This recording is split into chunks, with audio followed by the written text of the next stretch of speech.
Well, Euronews correspondent Shona Murray has been following this story from Brussels, and she joins me now live from there. Hello to you, Shona. What has Theresa May had to say about the Treasury's predictions? Well, indeed, just like you mentioned there, she's been defending her deal in spite of the analysis from the Treasury. She made the point that the analysis doesn't show that the UK will be poorer than it is today, which is actually true. The analysis shows that the UK will grow, albeit the fact that the growth would be quite heavily stunted.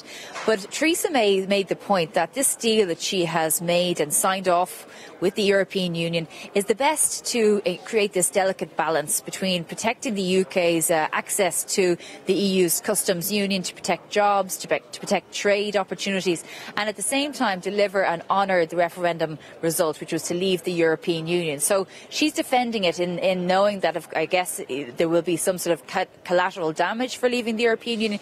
But as even Philip Hammond had said earlier, a lot of people voted to leave the European Union for reasons other than economic reasons. It was about taking back laws. We've heard all of the arguments in relation to freedom of movement and political reasons. So she believes that this deal strikes the balance, and she's doing what she does best, essentially, which is plough on ahead. We've seen Theresa May over the past couple of years, in spite of her detractors, move in the direction that she sees fit.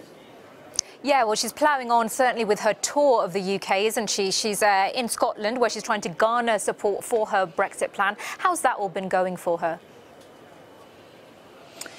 I mean, it's going to be an uphill struggle because we know that the numbers aren't there in Parliament. But Scotland would be the sort of peak of that struggle because, of course, the Scottish people voted overwhelmingly in favour of remaining within the European Union. The 35 MPs from Scotland, from the SNP, said they'll all vote against the deal. And Nicola Sturgeon, the Scottish First Minister, recently released a report which says that Scotland will be worse off by £9 billion a year by 2030. So pretty devastating, pretty staggering. Of course, Scotland is a part of the UK which relies much more on fisheries too, and we know that fisheries has been a contentious part of this deal, with the French in particular demanding access to the UK's territorial waters as part of its deal within the customs union. That hasn't been settled yet, but it certainly is a part of all of this. The Scottish want to remain in the EU, as I said, overwhelmingly, but they also want to remain within the single market and the customs union, and that's not part of this deal that she has negotiated. So this will be the most difficult part, trying to sell this. We know that Theresa May has decided to take her argument to the people. So that's kind of what she possibly hoped to do, speak to the Scottish people and make the point that this deal will keep the United Kingdom together, as well as I said, strike the balance between keeping as close as possible to the EU, but also moving away from the EU to defend Britain's borders.